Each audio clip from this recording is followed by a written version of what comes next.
এবার আর মাইবিনের বাবা কোনো আপত্তি করেনি আর বাহানাও করেনি। এবার যখন প্রয়োজন হলো তার বাড়িতে আসার, তখন আমাদের সাথে করেই নিয়ে এসেছে। এই ভিডিওটা 2 দিন আগের। আমরা 2 দিন আগেই গ্রামের বাড়িতে চলে এসেছি। আসলে গ্রামের বাড়িতে প্রচুর ঝড় বৃষ্টি হচ্ছে, যার কারণে ইলেকট্রিসিটি তেমন একটা থাকে না, তাই ভিডিওটা আপলোড করতে পারিনি। আসসালামু আলাইকুম, কেমন আছেন সবাই? আশা করছি যে যেখান থেকে আমার ভিডিওটা দেখছেন সবাইকে আল্লাহ পাক ভালো রেখেছেন। আমরাও আলহামদুলিল্লাহ ভালো আছি। তখন প্রায় 11টা বাজে। মাইবিনের বাবা ফোন করে বলছে আমাদের গ্রামের বাড়িতে যেতে হবে, তোমরা রেডি হও। আসলে এখন গ্রামের বাড়িতে ইলেকশন চলছে, তো যার কারণে মাইবিনের বাবার একটু বেশি সময় দিতে হচ্ছে গ্রামে। তো বাড়িতে যাওয়ার কথা শুনে প্রথমে যেটা আমার মাথায় আসলো যে আমি কিছু রান্না করে নিয়ে যাই, কারণ বলেছে যে সে 1:30টার ভেতরে বাসায় চলে আসবে, 2টার ভেতরে বের হব। কিন্তু আমি তো জানি যে 2টা বললেই 2টার সময় আমরা বের হতে পারবো না, 3টা 4টা তো মাস্ট বেজে যাবে, আর আমাদের বাড়িতে পৌঁছাতেও সন্ধ্যা হয়ে যাবে। তারপর বাড়িতে গিয়ে আর কিছু রান্না করতে ইচ্ছা করবে না, তা যার কারণে ভাবলাম যে এখান থেকে রান্না করে নিয়ে যাই। তো মাইবিনের বাবা বলার সাথে সাথে কিন্তু আমি গরুর মাংস ভিজিয়ে ফেলেছিলাম, আর তারপরে ভাবলাম যে একটু তাড়াতাড়ি রান্না করার জন্য প্রেসার কুকারে বসিয়ে দেই। তো ভালো করে হাতে মাখিয়ে তারপর প্রেসার কুকারে বসিয়ে দিলাম। তো আমি ভাবলাম এদিকে রান্না হতে থাক আর আমি ওইদিকে সব কিছু গুছিয়ে ফেলি। তো রান্না কিন্তু মোটামুটি হয়ে গিয়েছে, আর তারপরে একটা বক্সেও ঢেলে নিয়েছি যাতে আমরা রেডি হতে হতে আরও কিছুটা সময় পাই ঠান্ডা হওয়ার জন্য। আর ফ্রিজে তো আমি আগে থেকেই পেঁয়াজ বেরেস্তা করে রাখি, তো সেটাই আর কি উপর দিয়ে দিয়ে দিয়েছি। আর তারপরে তো তাড়াহুড়ো করে সব কিছু গুছিয়ে নিয়েছি। আমাদের 4:30টার দিকে গাড়ি ছিল, তো এর ভিতরে মাইবিনের বাবাও চলে এসেছে। এবার আর বেশি ব্যাগ বানাইনি। আগেরবার যেহেতু অনেকগুলো ব্যাগ হয়েছিল, কিছু জামা কাপড় বাড়িতে রেখে এসেছিলাম যাতে পরের বার যখন বাড়িতে যাব তখন একটু কম ড্রেস নিতে হয়।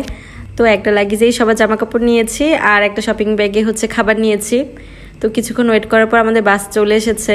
এই বাসে ওঠা নিয়েও আমরা অনেক টেনশনের ভেতরে ছিলাম, কারণ আমরা বাসা থেকে একটু দেরি করে বের হয়েছিলাম। রোডেও অনেক জ্যাম ছিল, তো ভাবছিলাম যে আমাদের বাসটাই না মিস হয়ে যায়। তো তাও আমরা 10 মিনিট লেট করে এসেছি। ভাগ্যিস রোডে জ্যাম থাকার কারণে বাসও লেট করে এসেছিল, এই কারণে আর মিস হয়নি। তো আসার সাথে সাথেই বাসটা ছেড়ে দিয়েছে। আর বাসে ওঠার পরপরই মাইবিন কিছু সময় সজাগ ছিল, তারপরে ঘুমিয়ে পড়েছে। আর মাহিরা পুরোটা বাসই ঘুমিয়ে এসেছে। ও একদম প্রাইভেট কারে ওঠার পর থেকেই ঘুমিয়েছে। তো ঘুম থাকাতে আমার একদিক দিয়ে সুবিধাই হয়েছে। বাচ্চারা ঘুমিয়ে থাকলে একটু বিরক্ত কমই করে। খুব তাড়াহুড়ো করে বাসা থেকে বের হয়েছিলাম বলে দুপুরে খাওয়া দাওয়া করে আসিনি আমি। তো বাসে ওঠার পর থেকে আমার ক্ষুধা লেগে গিয়েছে, আর আমি সারাটা পথ এটা ওটা খেয়েছি। কি বলবো, এখন তো বাড়িতে আসতে খুবই ভালো লাগে, আর এই জার্নিটাও খুব এনজয় করা যায়। আগে তো আমাদের গ্রামের বাড়িতে আসতে প্রায় 5-6 ঘন্টা লেগে যেত, 7-8 ঘন্টাও লেগে যেত যখন ফেরিতে করে আসা যাওয়া করতাম আর কি। তবে এখন পদ্মা সেতু হওয়াতে খুবই সুবিধা হয়েছে, মাত্র 2-2.5 ঘন্টায় চলে আসা যায়। তো এই তো আমি আমার বাড়িতেও পৌঁছে গিয়েছি। গ্রামে আসতে কেনা পছন্দ করে, সবারই মনে হয় গ্রাম পছন্দ। আমার তো খুবই ভালো লাগে। এইখানে যত অক্সিজেন, এত অক্সিজেন তো আর ঢাকায় পাওয়া যায় না। আমার তো মনে হয় মাঝে মাঝে গ্রামেই থেকে যাই। এই তো কিছুদিন আগে ঈদ করতে গ্রামে এসেছিলাম, বেশি দিন আবার হয়ও নি। ভালোই হলো, মাইবিনের বাবার কাজ পড়েছে বলে আমরাও গ্রামের বাড়িতে আসতে পারলাম। তো বাড়িতে আসার পর দেখলাম সবকিছু গোছানোই আছে সুন্দর করে। আমরা আসবো শুনে আমার কাজিনটা আগে থেকে সবকিছু সুন্দর করে গুছিয়ে রেখেছে।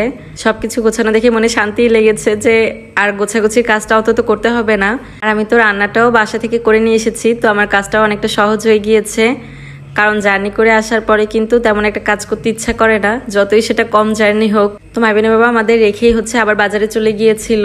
আমি তখন খাবার টাবার গরম করে বাচ্চা দুটোকে খাইয়ে নিজেও খেয়েছি, আর তারপরে আমরা আগে গিয়ে ঘুমিয়েও পড়েছিলাম। মাইবিনের বাবার আসতে লেট হয়েছিল। তো এবারও কিছুদিন বেড়াবো, আপনাদের সাথে তো ব্লগ ভিডিও শেয়ার করবোই। আজকের ভিডিওটা এখানেই শেষ করে দিচ্ছি। সবাই ভালো থাকবেন, আল্লাহ হাফেজ।